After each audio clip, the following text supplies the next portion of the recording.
The night sky over the Wisconsin countryside is bruised violet, a thin veil of cloud pressing against the moon. In the distance, the low hum of a distant highway vibrates through the air, a reminder of the world beyond the isolated government facility. Inside, the fluorescent lights flicker overhead, casting a pallid wash over a hallway lined with steel doors. A broken hotel window, shards of glass scattered on the sidewalk below, catches a stray gust and rattles like brittle bones. You are the investigator trying to piece together Frank Olson's final moments. Within 12 hours, that broken pane will become the last thing anyone sees. By the end, you'll discover a truth that feels more like a cold wind slicing through a thin coat than any simple explanation. Frank Olson was not a nameless subject. He was a senior chemist for the CIA, a man whose hands had mixed compounds for classified projects long before the night he vanished. The promise of uncovering the hidden layers of MKUltra's darkest experiments drives us deeper, past the surface of official reports and into the shadows where whispers become evidence. In the early 1950s, the CIA launched a covert operation known as MKUltra, directed by Dr. Sidney Gottlieb. Gottlieb, a meticulous chemist with a habit of polishing his spectacles until they gleamed, oversaw a network of labs that stretched from university basements to isolated field stations. He coordinated with universities, slipping grant money under the tables of unsuspecting professors, and ordered his men to test mind-altering substances on subjects who never signed a consent form. But the program's impact is measured not just in memos, but in the lives it touched. Dr. Frank Olson, a quiet man who liked to shave his beard in the early morning light, was one of those lives. On a bright autumn morning in 1953, Olson arrived at the research compound carrying a battered leather satchel, its corners frayed from years of travel. He brushed his hair back with his fingers, the scent of coffee from the break room lingering on his coat. That afternoon, he was invited to a dinner that would alter his destiny. His colleague, Dr. Robert Lashbrook, would later testify about that evening. Lashbrook, a reserved chemist who kept a small glass jar of peppermint oil on his desk and habitually tapped a rhythm on the lab bench while thinking, had watched Olson sit across from a group of senior officers. The clink of cutlery rose and fell like a metronome, and the room was bathed in a soft amber glow from a single chandelier. As the conversation turned to operations, a server slipped a small, clear capsule onto Olson's plate. Lashbrook later recalled the faint, metallic taste that lingered on his tongue when he imagined the pill, a taste that would become the bitter reminder of that night. If you want to see where this goes, hit subscribe, because what comes next changes everything. Lashbrook's memory would become a thread we follow, each recollection a knot tightening around the mystery. The CIA's experiments with LSD were just the opening act. In another lab, a woman named Evelyn Harper was hypnotized under the watchful eye of a technician whose voice was as steady as a metronome. The room smelled of lavender and antiseptic, the curtains were drawn tight, letting in only the thin strip of daylight that fell across a single table lamp. She was instructed to forget a specific event, and when the technician snapped his fingers, the room seemed to hold its breath. The details of her awakening remain murky, but the echo of that trance lingers, a reminder that the agency was willing to push the boundaries of human consciousness. Newly declassified documents reveal the breadth of the CIA's involvement. One memo, dated March 1953, discusses LSD as a potential truth serum, its pages stained with coffee rings and the ink slightly smeared from hurried revisions. The same file notes that the effects of LSD can be unpredictable, potentially lethal, a phrase that reads like a warning scrawled in the margins of a secret diary.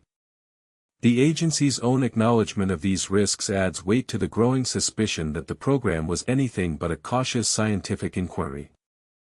Beyond Gottlieb's team, other researchers entered the arena of mind control. Dr. Ewan Cameron, a charismatic psychiatrist whose voice could soothe a room of anxious patients, conducted experiments that blended hypnosis with sensory deprivation. He built a soundproof tank, a steel cube that hummed softly when the lights were turned off, and placed patients inside for days on end. The cold metal walls echoed the thin breaths of those inside, each exhale a tiny cloud of desperation. Cameron's methods would later be linked to severe psychological damage, a scar that would not fade with time. The CIA's use of front organizations and cutouts added another veil of secrecy. One such person, Margaret Dale, a young secretary with a habit of chewing on a mint leaf while typing, was hired by a company that outwardly sold office supplies.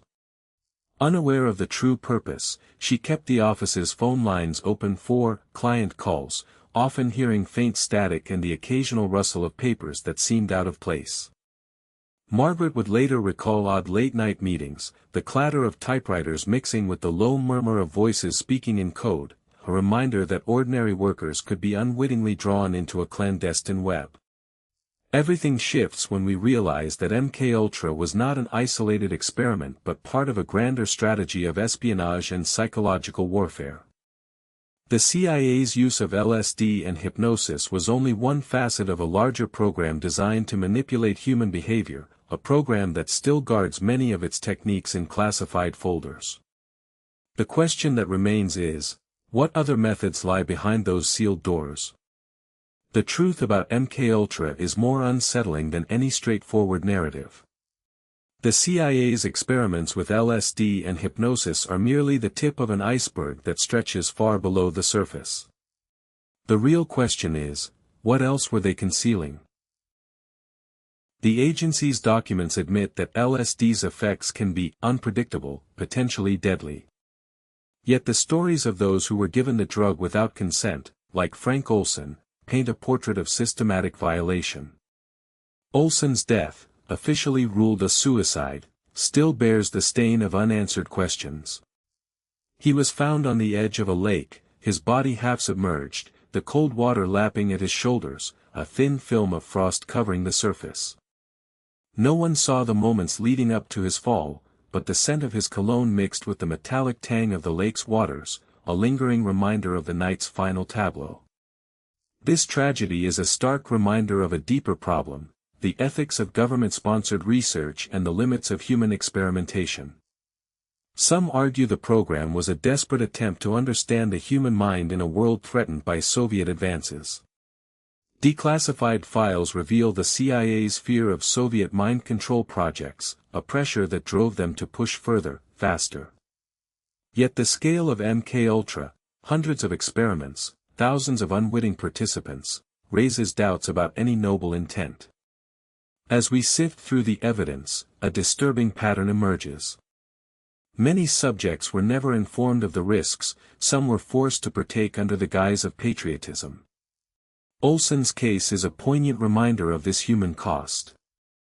The CIA's own paperwork admits the unpredictable nature of LSD, but the agency's willingness to administer the drug without consent suggests a disregard for individual rights that feels like a cold wind across a thin coat. Recent releases under the Freedom of Information Act have illuminated further layers. Documents point to experiments with radiation, sensory deprivation, and even psychic techniques. The language in these files reads like a cryptic code, the margins filled with abbreviations, the paper stained with the fatigue of the officers who penned them. The scope of these projects hints at an ambition that stretched far beyond merely beating a geopolitical rival. The legacy of MKUltra is a reminder of the dangers that arise when power operates without oversight. As we examine the tangled web of secrets, we must ask ourselves what other shadows linger behind the official narrative. The answer is not simple, but the evidence compels us to keep looking, to listen for the rustle of papers in a forgotten archive, to feel the chill of a glass pane that has yet to shatter. And now, as the night settles over the quiet lake, you're left to wonder, whose secret will be the next to surface, waiting for